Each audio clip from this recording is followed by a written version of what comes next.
Hello class 10th, welcome to learn with Zenith Guru. मैं हूं निकी पंडित और आज की हम क्लास में करेंगे इंडेक्स क्वेश्चन जो बच गए थे और एक्सरसाइज क्वेश्चन हम आज की क्लास से स्टार्ट कर देंगे। पूरे तो नहीं हो पाएंगे बट जितने हो पाएंगे आज की क्लास में उतने करेंगे, बाकी नेक्स्ट क्लास में हम उसको करेंगे। स्टार्ट करते हैं। फर्स्ट इंडेक्स क्वेश्चन क्या है हमारा? Why does the color of copper sulfate solution change when an iron nail is dipped in it? क्या कह रहे हैं? कॉपर सल्फेट का सोल्यूशन है, ठीक है, उसका कलर क्यों चेंज हो रहा है जब हम आयरन नेल उसमें डिप कर रहे हैं? तो इसका आंसर क्या होगा? देखो, कॉपर सल्फेट है, उसमें हमने आयरन नेल जैसे ही डिप किया तो क्या करेगा? ये जो आयरन है ये कॉपर को उसकी जगह से डिस्प्लेस कर देगा, क्योंकि आयरन क्या है? Iron is very reactive as compare to copper. तो आयरन ज्यादा रिएक्टिव है, उसको डिस्प्लेस करके क्या बना देगा? Iron sulphate FeSO4 plus Cu। अब देखो, पहले क्या कलर था? कॉपर सल्फेट का है ब्लू कलर, ठीक है, इसलिए इसको क्या कहते हैं? ब्लू विट्रॉल भी कहते हैं। हम कॉपर सल्फेट को ब्लू विट्रॉल भी कहते हैं, ठीक है। तो पहले ये ब्लू कलर का था, अब ब्लू कलर फेड होके ये ग्रीन कलर का हो गया, ठीक है। इसके पीछे का रीजन है डिस्प्लेसमेंट। यहाँ पे क्या करेंगे, लिखेंगे हम iron is more reactive, iron is more reactive than copper, hence it displaces copper from copper sulfate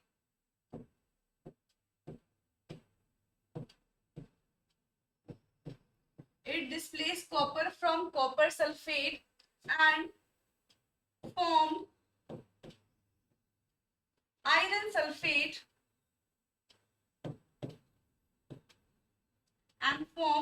sulfate which is green in color,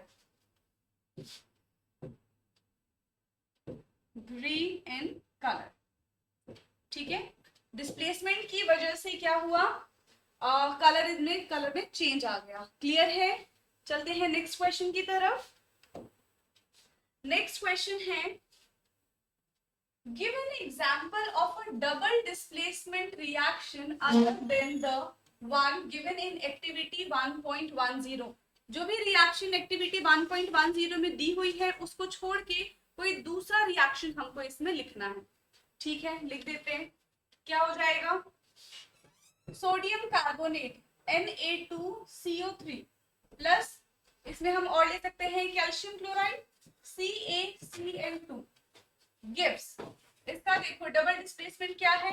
यहाँ पे दो मेटल दिख रहे हैं, एक मेटल है सोडियम और एक मेटल है calcium,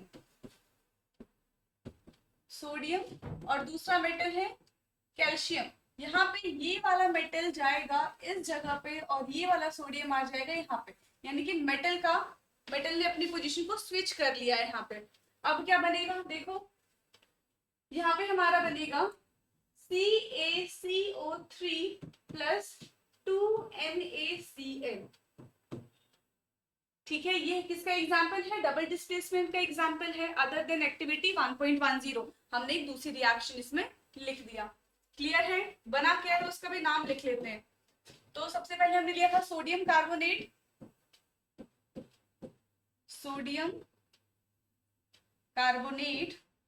plus calcium chloride,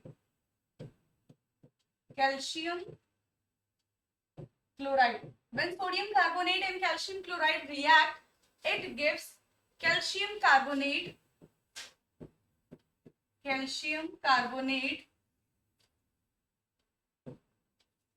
plus sodium chloride,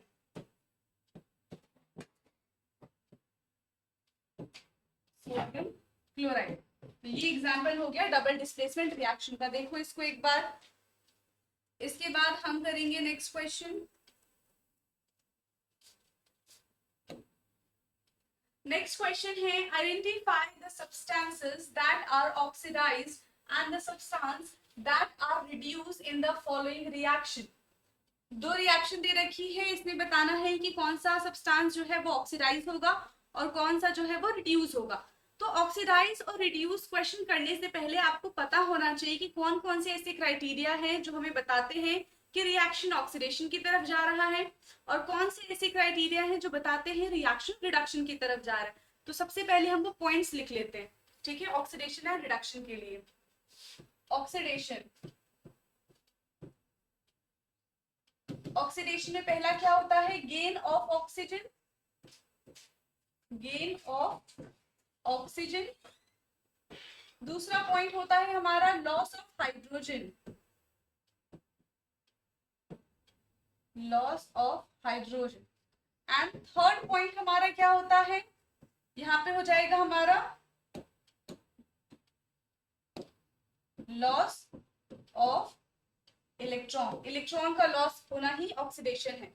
अब रिडक्शन,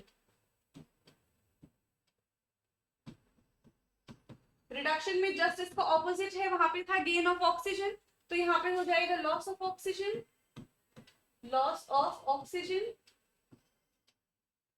सेकेंड है वहां पे लॉस ऑफ हाइड्रोजन है, तो यहाँ पे हो जाएगा गेन ऑफ हाइड्रोजन।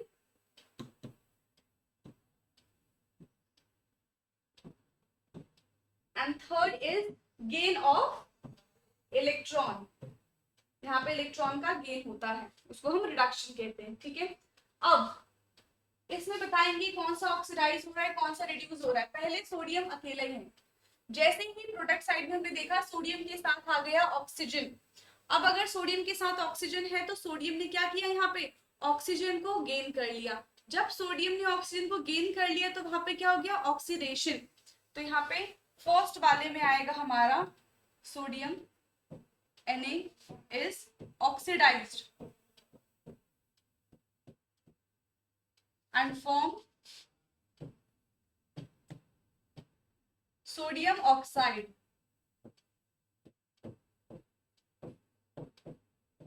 ऑक्सीडाइज होके उसने सोडियम ऑक्साइड बनाया है।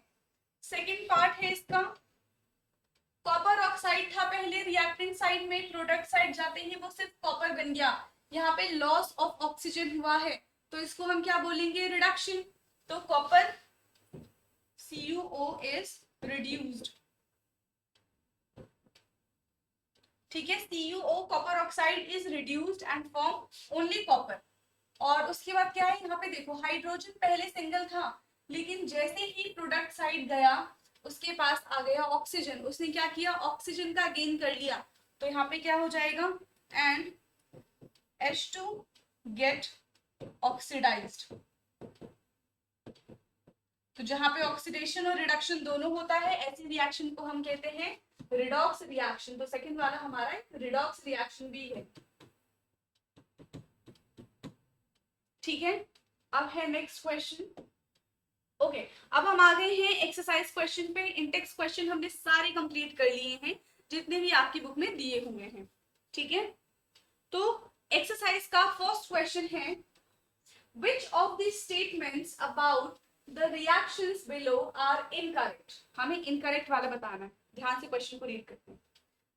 lead oxide plus carbon gives lead plus carbon dioxide। अब बताना है lead is getting reduced, क्या इसमें जो lead है वो reduce हो रहा है? तो देखो lead यहाँ पे है, तो यहाँ पे क्या है, इसका रिडक्शन हो रहा है? नहीं, ऑक्सीडेशन हो रहा है। तो फर्स्ट हमारा रॉन्ग है। सेकेंड है carbon dioxide is getting oxidised, carbon dioxide का भी रिडक्शन हो रहा है, तो ये भी रॉन्ग है। Third one is carbon is getting oxidised, carbon यहाँ पे सिंगल था, प्रोडक्ट साइड आते ही उसके पास ऑक्सीजन आ गया, तो यहाँ पे कार्बन जो है वो ऑक्सीडाइज हो रहा है, तो ये करेक्ट है। Fourth one is lead oxide is getting reduced, lead oxide है, यहाँ पे आते ही ऑक्सीजन का लॉस हो गया, यानी कि ये रिड्यूस हो रहा है, तो ये भी करेक्ट है। हमसे पूछा है इनकरेक्ट कौन सा है, तो इनकरेक्ट है फर्स्ट एंड सेकंड, तो ऑप्शन हो जाएगा फर्स्ट। क्लियर। नेक्स्ट क्वेश्चन है Fe2O3 plus 2Al gives Al2O3 plus 2Fe। The above reactions is an example of। ये किसका एग्जाम्पल है? देखो, सबसे पहले एक मेटल है, मेटेलिक सॉल्ट है इसके साथ, उसके साथ एल्यूमिनियम ने रिएक्शन किया। पहले यहाँ पे एल्यूमिनियम अकेला था, अब एल्यूमिनियम ने क्या किया, आयरन को उसकी जगह से डिस्प्लेस करके वो खुद आयरन की जगह आ गया, ठीक है। और अब यहाँ पे क्या हो गया, आयरन अकेले हो गया। तो यहाँ पे कौन सी रिएक्शन हो गई, यहाँ पे हुई है डिस्प्लेसमेंट रिएक्शन, ठीक है। तो इसका आंसर हो जाएगा D, displacement reaction. Question third, what happens when dilute hydrochloric acid is added to the iron filings? Takes the correct answer, ठीक है। dilute hydrochloric acid, हमने ले लिया है dilute hydrochloric acid, उसका रिएक्शन हम करा रहे हैं आयरन के साथ, तो बनता है FeCl2 प्लस H2, बैलेंस कर देंगे, ये हमारा हो गया। तो इसमें क्या बनेगा हमारा, एक तो आयरन क्लोराइड बनेगा और दूसरा हाइड्रोजन गैस रिलीज होगी। तो hydrogen gas in the iron chloride are produce, first इसका ऑप्शन है कि हाइड्रोजन गैस और आयरन क्लोराइड प्रोड्यूस होगा। क्लियरली इसमें दिख रहा है आपको रिएक्शन से। नेक्स्ट क्वेश्चन है, write a balance chemical equations, why should a chemical equations be balanced. सबसे पहले हमें ये बताना है कि बैलेंस्ड केमिकल इक्वेशन क्या होता है और हमें इसको बैलेंस करने की जरूरत क्यों पड़ी। तो देखो, बैलेंस केमिकल इक्वेशन का मतलब है जब आप क्वेश्चन को बैलेंस करते हो, इक्वेशन को बैलेंस करते हो, तो आप क्या देखते हो, आप एक साइड लेफ्ट हैंड साइड लिखते हो, फिर राइट हैंड साइड लिखते हो, ये चेक करते हो कि सारे एलिमेंट्स, सारे जितने भी एलिमेंट है उन सबके जो एटम है वो लेफ्ट हैंड साइड में जो एटम है वो इक्वल है कि नहीं है राइट हैंड साइड के, यही चेक करते हो। अगर वो दोनों इक्वल हो जाते हैं दैट मीन्स जो इक्वेशन है आपकी वो बैलेंस है, और अगर इक्वेशन बैलेंस नहीं है फिर आप उसको बैलेंस करते हो, ठीक है। अब क्वेश्चन ये है कि हमें उसको बैलेंस करने की जरूरत क्यों पड़ी। तो देखो, 9th क्लास में आप पढ़कर आए हो कि मास can neither be created nor be destroyed in a chemical reaction. अगर एक केमिकल रिएक्शन हो रहा है तो उसमें मास ना ही तो हम क्रिएट कर सकते हैं ना ही मास डिस्ट्रॉय हो सकता है। तो जब एक रिएक्शन लिखेंगे तो उसमें मास का चेंजेस कैसे आ सकता है, इसीलिए मास का चेंजेस ना आए हमें इक्वेशन को बैलेंस करना पड़ता है। क्लियर है? तो क्या लिखेंगे हम इसमें, what is balance chemical equation, in a chemical reaction, in a chemical reaction, in a chemical reactions when all the atom, in a chemical reactions when atom of all different elements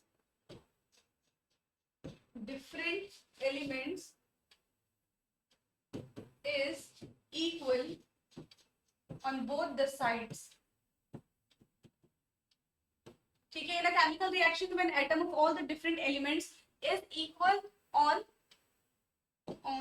both the sides, on both the sides is known as chemical reaction, is known as chemical reaction। उसको हम बोलेंगे कि वो एक हमारा is known as balanced chemical reaction। जब सारे elements left hand side के भी और राइट हैंड साइड के भी इक्वल होंगे तो हमारा हो जाएगा balanced chemical reaction. Why should a chemical reaction be balanced, we should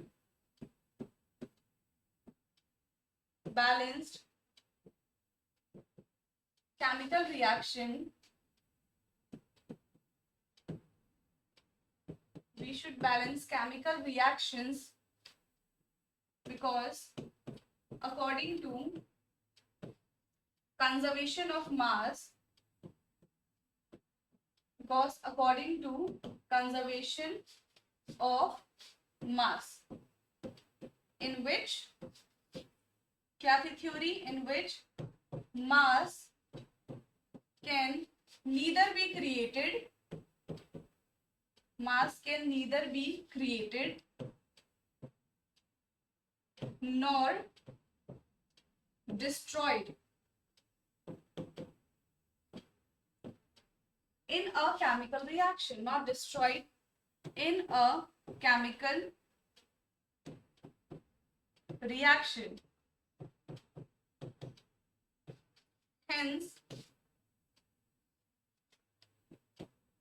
Hence all atom, hence the atom of all element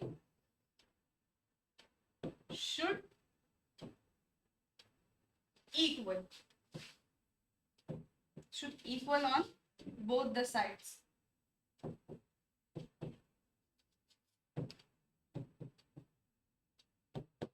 ठीक है? We should balance the chemical reactions because according to the conservation of mass, in which mass can neither be created nor destroyed in a chemical reaction, hence the atom of all the elements should be equal to both the sides. ठीक है? Clear है? यही एक reason है जिसकी वजह से हम रिएक्शंस को बैलेंस करते हैं. नेक्स्ट क्वेश्चन है हमारा, translate the following statement into chemical equations and then balance them. ठीक है, आपको स्टेटमेंट टर्म्स दिए हुए हैं. सबसे पहले इसको सिंबल की फॉर्म में लिखना है. लिखने के बाद ये चेक करेंगे कि रिएक्शन बैलेंस है कि नहीं है, और अगर रिएक्शन बैलेंस नहीं है then we have to balance that reaction. First A, hydrogen gas H2 gas combined with N2 give ammonia यानी कि NH3. अब हमें इसको बैलेंस करना है. देखो यहाँ पे है 2 हाइड्रोजन, यहाँ पे है 3 हाइड्रोजन, बैलेंस नहीं है. यहाँ पे है 2 नाइट्रोजन, यहाँ पे है 1 नाइट्रोजन, अभी भी ये बैलेंस नहीं है. अगर यहाँ पे 2 की मल्टीप्लीकेशन कर दूं तो नाइट्रोजन बैलेंस हो जाएगा. अब बारी आती है हाइड्रोजन की. टोटल हाइड्रोजन यहाँ पे 6 है, तो इधर 3 की मल्टीप्लीकेशन करने से हाइड्रोजन बैलेंस हो जाएगा. क्लियर है? 6 hydrogen 2 nitrogen, 6 hydrogen 2 nitrogen, reaction is balanced. फिर है बी, हाइड्रोजन सल्फाइड गैस यानी कि H2S gas is burn in air यानी कि O2 to give water and sulphur dioxide H2O plus SO2. इसको करना है बैलेंस. देखते हैं क्या क्या चीजें हैं ऑलरेडी बैलेंस. ऑक्सीजन की अगर हम बात करें, ऑक्सीजन का जो एटम है वो ज्यादा है, तो सबसे पहले हम उसको बैलेंस करेंगे. यहाँ पे टोटल 3 ऑक्सीजन है और यहाँ पे 2 ऑक्सीजन है. ठीक है, और यहाँ पे 2 हाइड्रोजन है. हाइड्रोजन बैलेंस है, सल्फर बैलेंस है, सिर्फ ऑक्सीजन को बैलेंस करना है. ठीक है, तो अगर मैं यहाँ पे 2 की मल्टीप्लीकेशन कर दूं तो 4 ऑक्सीजन हो जाएगा, यहाँ पे 4 ऑक्सीजन हो जाएगा.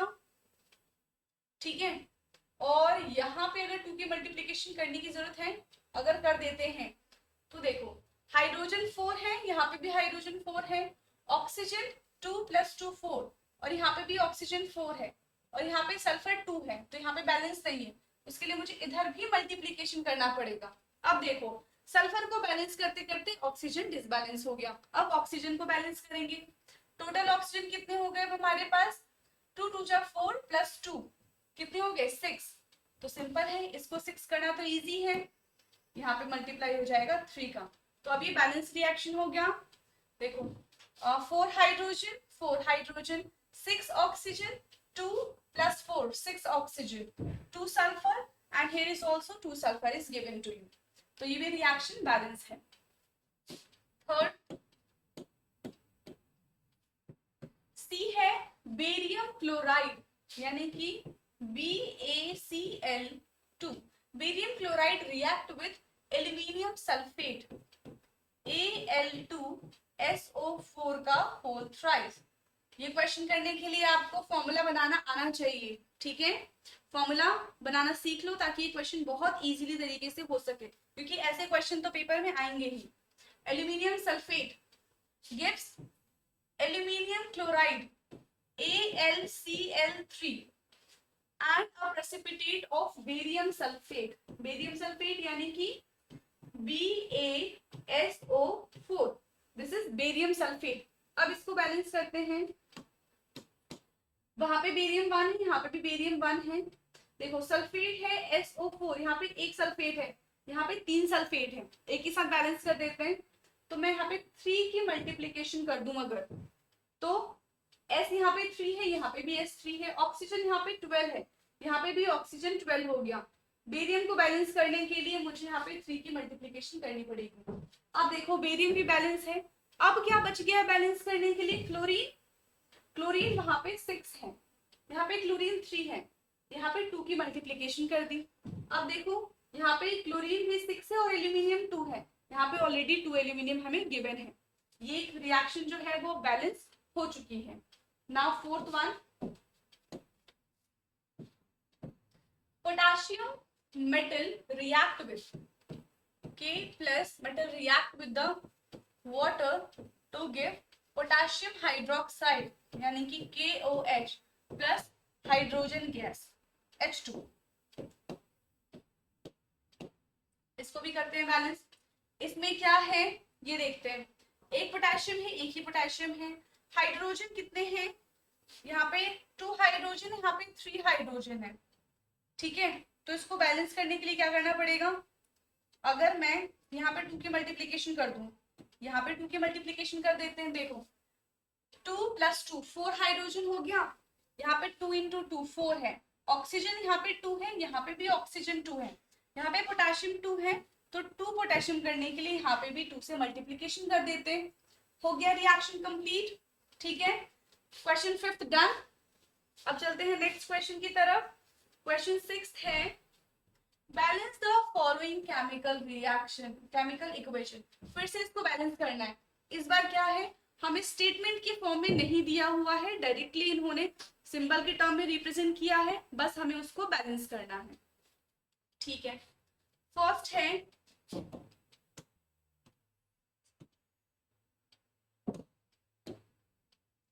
A HNO3 plus CaOH का whole twice will give CaNO3 का होल ट्वाइस प्लस H2O। इसको करते हैं बैलेंस। सबसे पहले देखो कौन कौन से एलिमेंट दिए हैं इसमें। हाइड्रोजन, नाइट्रोजन, ऑक्सीजन, कैल्शियम, यही है। 1 ऑक्सीजन है 3 + 2 5 और कैल्शियम है 1। इधर की साइड देख लेते हैं। हाइड्रोजन है, नाइट्रोजन है, ऑक्सीजन है एंड कैल्शियम है। हाइड्रोजन है 2, nitrogen 2, oxygen 6 + 1 7 and calcium is 1।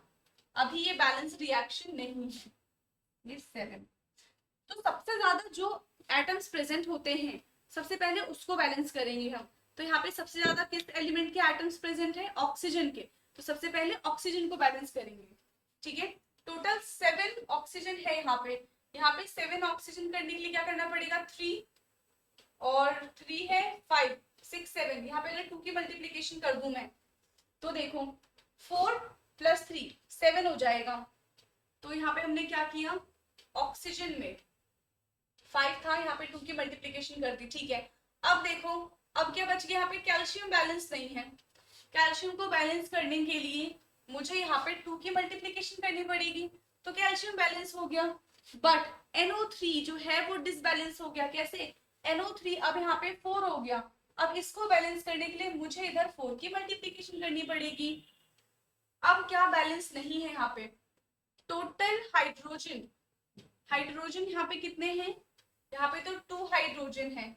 ठीक है, बट यहाँ पे देखो 4 + 4 8 हाइड्रोजन यहाँ पे है हमारे पास अभी, तो यहाँ पे 4 की मल्टीप्लीकेशन करनी पड़ेगी। ठीक है, तो 8 हाइड्रोजन हो गया यहाँ पे। अब ऑक्सीजन कितना है देखो, ऑक्सीजन यहाँ पे है 3 × 2 = 6 6 × 2 = 12 और प्लस यहाँ पे 4 आ गया, यानी कि 16 ऑक्सीजन है। यहाँ पे कितना है? 4 × 3 = 12 एंड 12 + 4 16। ठीक है, ऑक्सीजन भी बैलेंस है। अब दोबारा से एक बार रीचेक कर लेते हैं सारी चीजें बैलेंस है या नहीं है। ये तो पहले था, अब का क्या डेटा है वो लिख लेते हैं। अब हाइड्रोजन है यहाँ पे 4 + 2 6, नाइट्रोजन है 4, ऑक्सीजन है 12 16 एंड कैल्शियम इज 2। और यहाँ पे क्या है ये देखते हैं। हाइड्रोजन है हमारे पास 8, नाइट्रोजन हाइड्रोजन है 4, ऑक्सीजन है 3 2 6 plus 2 12 and plus 4 16 and calcium is 2। अब देखो सारी चीजें बैलेंस है तो रिएक्शन बैलेंस हो गया। नेक्स्ट क्वेश्चन है B NaOH plus H2SO4 will give Na2SO4 plus H2O। इसको करेंगे बैलेंस। यहाँ पे जो सोडियम है वो 2 है बट यहाँ पे एक ही सोडियम है तो 2 की मल्टीप्लीकेशन कर दूं 2 सोडियम हो जाएगा। ऑक्सीजन देखो कितने हैं 4 प्लस 2 6 और यहाँ पे 4 प्लस 1 5। अब यहाँ पे करने से 6 हो गया तो ऑक्सीजन भी बैलेंस है सोडियम भी बैलेंस है। सल्फर एक ही था यहाँ पे भी सल्फर एक ही है। हाइड्रोजन की अगर हम बात करें तो 4 हाइड्रोजन हो गए, यहाँ पे भी 2 और 2 4 और यहाँ पे भी 4 है तो ये भी एक बैलेंस रिएक्शन हो ही गया है, इतना टफ नहीं था ये वाला तो ठीक है। अब सी है इसमें NaCl plus AgNO3 will give AgCl plus NaNO3। इसको करते हैं बैलेंस। Na तो बैलेंस है, Cl भी बैलेंस है, Ag बैलेंस है, NO3 बैलेंस है। So this is balanced reaction।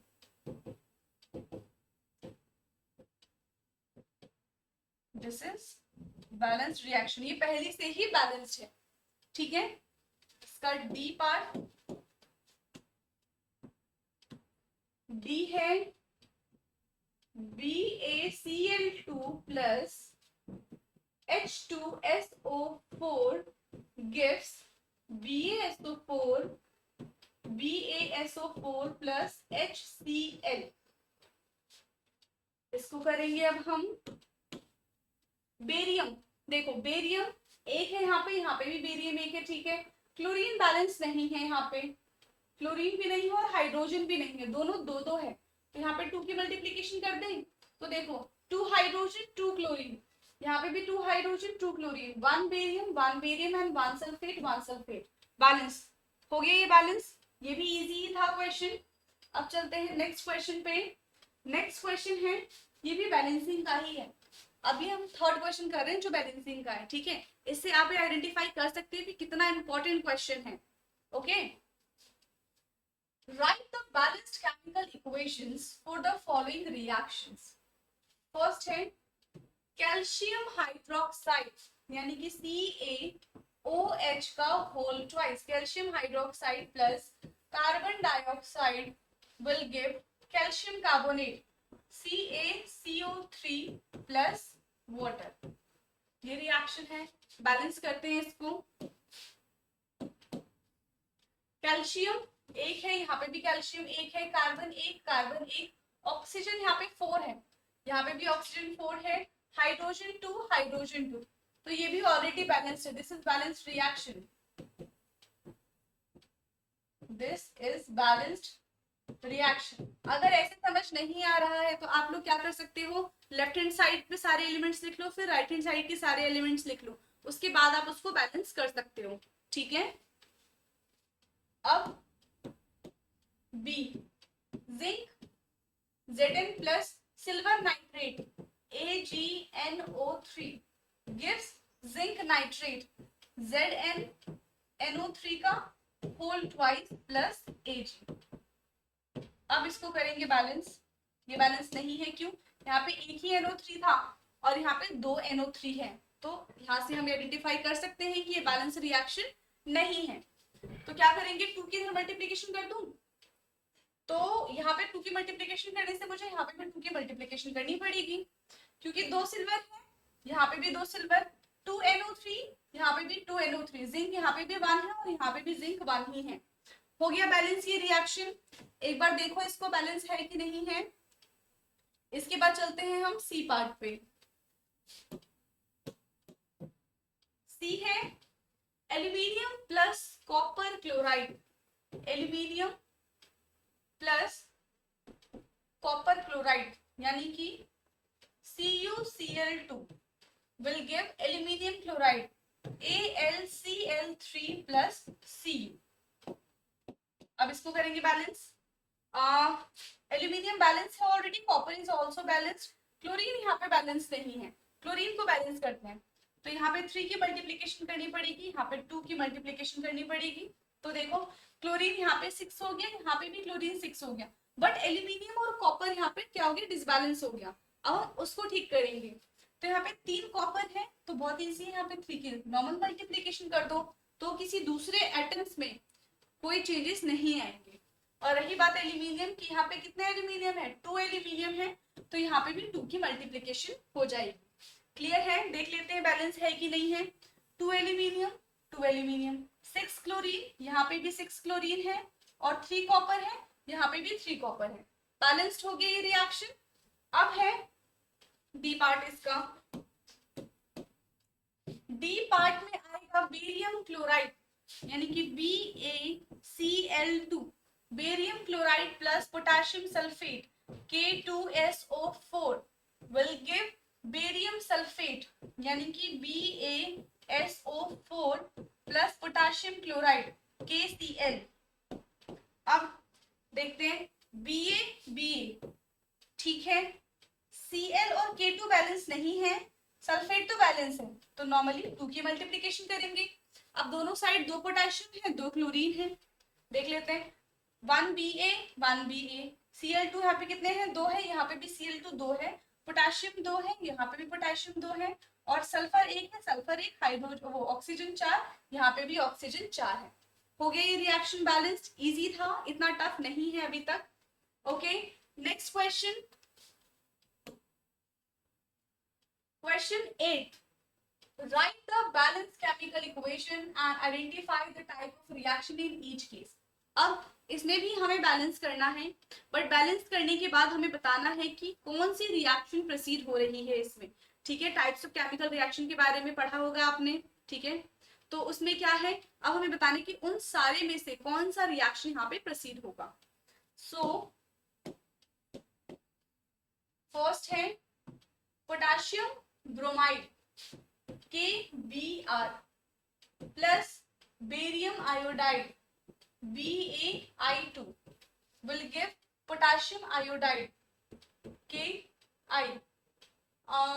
plus barium bromide BaBr2। ये रिएक्शन है, बैलेंस करेंगे। यहाँ पे पोटेशियम 1 है, यहाँ पे भी पोटेशियम 1 है, ठीक है, पर यहाँ पे बेरियम वो ब्रोमीन 1 है, यहाँ पे ब्रोमीन 2 है, तो बैलेंस करने के लिए इधर 2 की मल्टीप्लीकेशन करनी पड़ेगी। जैसे ही यहाँ पे 2 की मल्टीप्लीकेशन की, जो राइट हैंड साइड का पोटेशियम है अब वो चेंज हो गया, तो इसको बैलेंस करने के लिए मुझे यहाँ पे भी 2 की मल्टीप्लीकेशन करनी पड़ेगी। तो 2 पोटेशियम है 2 पोटेशियम है 2 ब्रोमीन, यहाँ पे भी 2 ब्रोमीन, और यहाँ पे देखो 2 आयोडीन है और यहाँ पे ऑलरेडी 2 आयोडीन गिवन है और बेरियम 1 है तो यहाँ पे भी 1 ही बेरियम है। Reaction done. अब देखो यहाँ पे हुआ क्या है, metal with their salts, metal with their salts, तो ये क्या है, यहाँ पे क्या किया हमने, मेटल की स्विचिंग कर दी, ये वाला मेटल इधर आ गया, ठीक है, और ये वाला मेटल इधर आ गया। जब दो मेटल की जगह डिस्प्लेस होती है, जब मेटल आपस में स्विच करते हैं तो वो कौन सी रिएक्शन होती है, उस रिएक्शन को हम कहते हैं डबल डिस्प्लेसमेंट रिएक्शन। तो यहाँ पे हुआ है डबल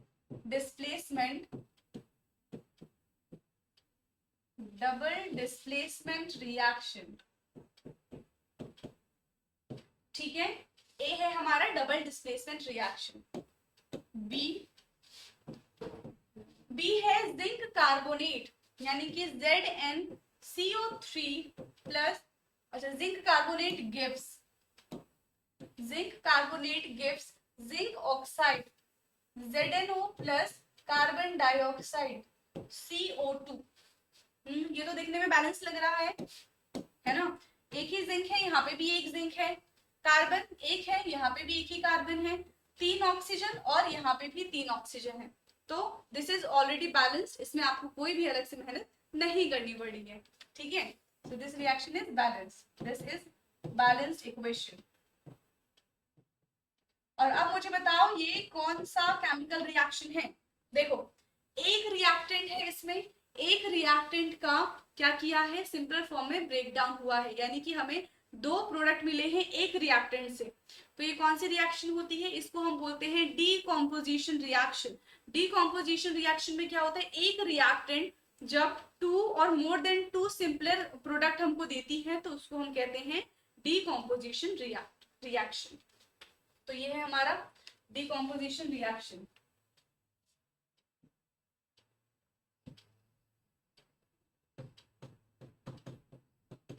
डीकॉम्पोजिशन रिएक्शन, ठीक है। थर्ड है hydrogen plus chlorine, H2 plus Cl2 will give 2HCl।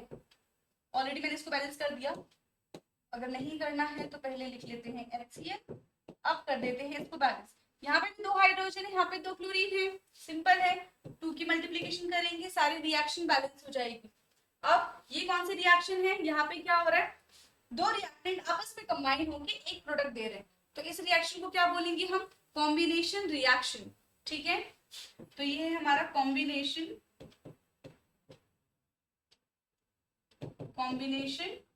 Reaction, ठीक है। बी है अब हमारा magnesium plus hydrochloric acid, Mg plus hydrochloric acid यानी कि HCl will give magnesium chloride MgCl2 plus H2। अब ये कौन सी रिएक्शन है, इसमें क्या हो रहा है, देखो यहाँ पे Mg था, मैग्नीशियम यहाँ पे HCl है, पहले तो बैलेंस कर लेते हैं।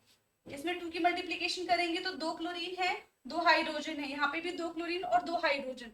तो देखो यहाँ पे हुआ क्या, हाइड्रोजन को डिस्प्लेस करके मैग्नीशियम ने उसकी जगह ले ली है, ठीक है। मैग्नीशियम ने क्या किया, आयरन को उसकी जगह से डिस्प्लेस कर दिया, तो ये कौन सा रिएक्शन हो गया, डिस्प्लेसमेंट रिएक्शन।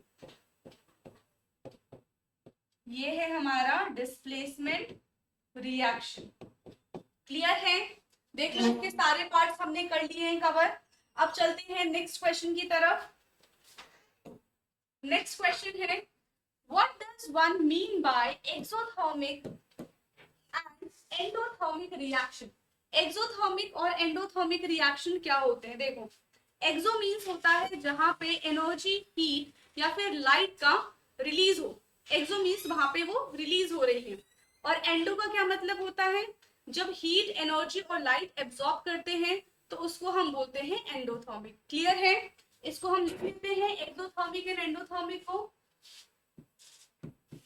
एक्सोथर्मिक। एक्सोथर्मिक में क्या है, in a chemical reaction, in a chemical reaction, in a chemical reaction when heat or light is, when heat or light is released in surrounding, heat और light को हम क्या करेंगे, release करेंगे surrounding में, हीट और light is release in surrounding to form product is term as exothermic reaction, ठीक है। अब आता है हमारा endothermic reaction. Endothermic reaction, endothermic reaction में क्या है, इन अ केमिकल रिएक्शन,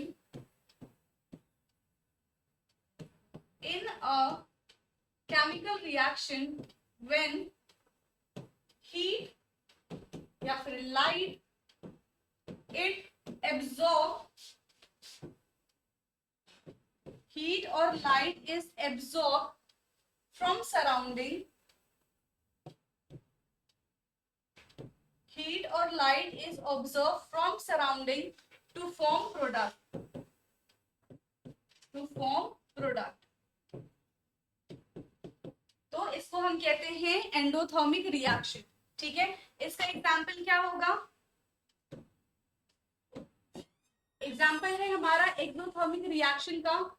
तो देखो कैसे होगा, इसमें हीट क्या हो रही है, रिलीज हो रही है। तो हीट कब रिलीज होती है ये देखते हैं हम। जैसे कि Na+Cl गिव्स NaCl, इसको हम बैलेंस करेंगे NaCl2, यहाँ पे बन जाएगा हमारा ये एक रिएक्शन है 2Na+Cl2 गिव्स NaCl। यहाँ पे क्या हुआ है, सोडियम और क्लोरीन ने आपस में रिएक्शन किया। पहले सोडियम और क्लोरीन अलग अलग एलिमेंट थे, उन्होंने क्या किया, कंबाइन किया। ये कंबाइन हुए, जब इनका कॉम्बिनेशन होता है तो उस वक्त क्या होगा, एनर्जी को रिलीज करना पड़ेगा, तभी स्टेबिलिटी आएगी। जितनी ज्यादा एनर्जी होती है उतनी कम स्टेबिलिटी होती है। ठीक है, energy is inversely proportional to stability. तो इनको स्टेबल करने के लिए यहाँ पे एनर्जी को रिलीज करना पड़ेगा। ठीक है, वही अगर मैं एंडोथर्मिक की बात करूं तो एंडोथर्मिक के रिएक्शन में क्या होगा, उसको कंबाइन करने के लिए एनर्जी चाहिए होगी। ठीक है, जैसे कि इसका एग्जांपल हो जाएगा, मैंने लिया है कैल्शियम कैल्शियम कार्बोनेट CaCO3। इसका मैं ब्रेक डाउन करूंगी। पहले ही एक कंपाउंड था, जैसे ब्रेक डाउन हुआ ये बन गया CaCO3। अब इसको स्टेबल करने के लिए थोड़ी सी एनर्जी चाहिए। ठीक है, तो ये हमारा किसका एग्जाम्पल हो जाएगा, एंडोथर्मिक रिएक्शंस का। क्लियर है ये एंडोथर्मिक एंड एक्सोथर्मिक। देखो इसको एक बार, फिर चलेंगे हम नेक्स्ट क्वेश्चन की तरफ। ऑलरेडी हम 9th क्वेश्चन पे आ चुके हैं। ठीक है, नेक्स्ट है, why is respiration considered as an exothermic reaction. Respiration को हम एक्सोथर्मिक रिएक्शन की तरह क्यों कंसिडर करते हैं। देखो एक्सोथर्मिक रिएक्शन क्या होता है, जहां पे हीट जो है वो रिलीज हो रही है। ठीक है, तो उसको हम बोलते हैं एक्सोथर्मिक रिएक्शन। हीट बोल लो या फिर एनर्जी बोल लो। तो रेस्पिरेशन के टाइम पे क्या होता है, हमारी बॉडी में कहाँ से एनर्जी है, हमने जब खाना खाया वो खाना डाइजेस्ट होता है तो ग्लूकोज की फॉर्म में कन्वर्ट हो जाता है। फिर वो ग्लूकोज क्या करता है, ऑक्सीजन के साथ रिएक्ट करके, ठीक है, ऑक्सीजन के साथ रिएक्ट करके क्या करेगा, कार्बन डाइऑक्साइड बनाएगा और ऑक्सीजन भी रिलीज करेगा। ठीक है, उसके साथ साथ वो हीट और एनर्जी भी रिलीज करता है। तो यहाँ पे हम क्या लिखेंगे, why respiration is considered as an exothermic reaction। तो यहाँ पे क्या हो जाएगा, respiration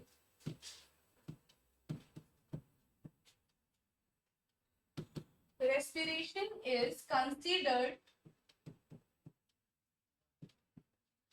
an exothermic reaction because heat release during respiration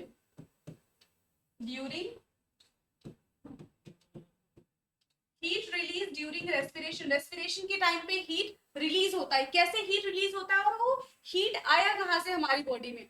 ठीक है, heat is present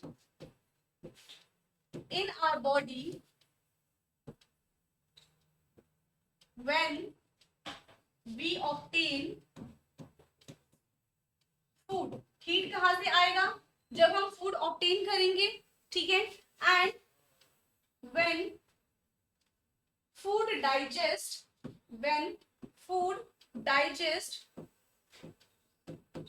into smaller substances and when food digested into smaller substances such as glucose। ठीक है, and when food digest into smaller substances such as glucose, this glucose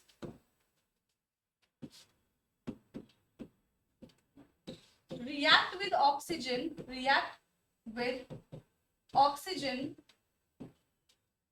and produce heat and carbon dioxide।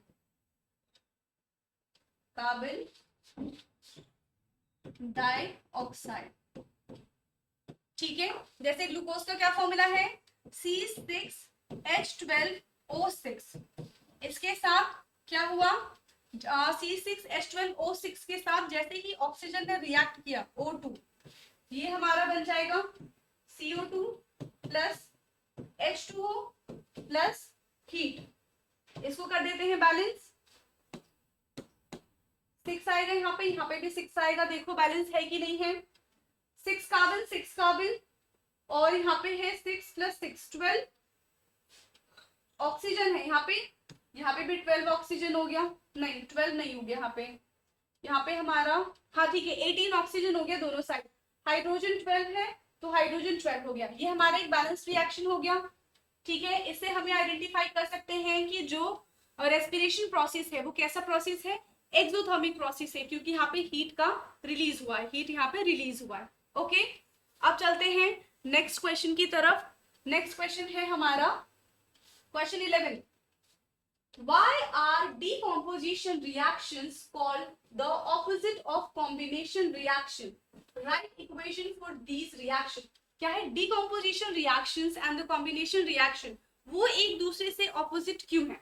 देखो, decomposition reaction में हमने क्या पढ़ा था कि एक सिंपल जो रिएक्टेंट होता है वो दो या फिर दो से ज्यादा सिंपलर प्रोडक्ट देता है।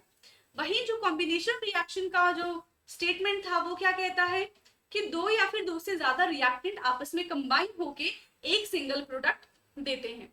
क्लियर है? तो इसी वजह से ये क्या है, एक दूसरे के ऑपोजिट है।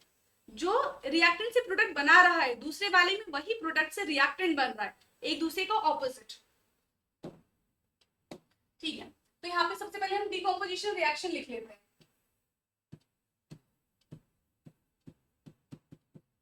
डिकम्पोजिशन रिएक्शन, इसमें क्या होगा डिकम्पोजिशन रिएक्शन में, when a single reactant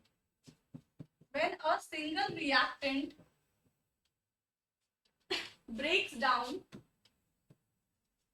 when a single reactants break down into two or more simpler product,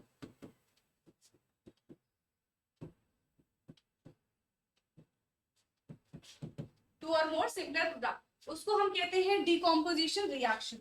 example, जैसे CaCO3 था, इसको हम हीट करेंगे तो ये हमारा कैल्शियम प्लस कार्बोनेट में ब्रेक डाउन हो जाएगा।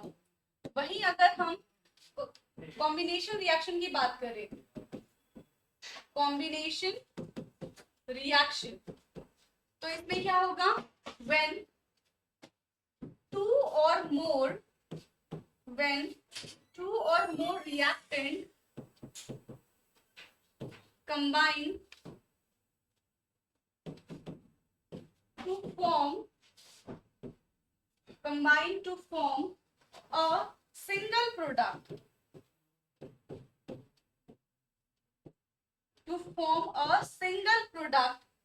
ठीक है, तो उसको हमने कहा है कॉम्बिनेशन रिएक्शन। इसको जस्ट ऑपोजिट कर देते हैं, क्या हो जाएगा, calcium plus carbonate gives calcium carbonate. ठीक है, इस थ्योरी और इस रिएक्शन से अब हमें पता चल गया है कि डिकम्पोजिशन रिएक्शन जो कॉम्बिनेशन रिएक्शन है उससे कैसे ऑपोजिट है। क्लियर है? ठीक है, तो आज की क्लास में हमने टोटल एक्सरसाइज के 11 क्वेश्चन किए प्लस 3 इंटेक्स क्वेश्चन किए हैं। बाकी के जो क्वेश्चन बच गए हैं वो हम नेक्स्ट क्लास में कंटिन्यू करेंगे। ओके, इसको अच्छे से प्रैक्टिस कर लेना, बाकी मिलते हैं नेक्स्ट क्लास में। Thank you.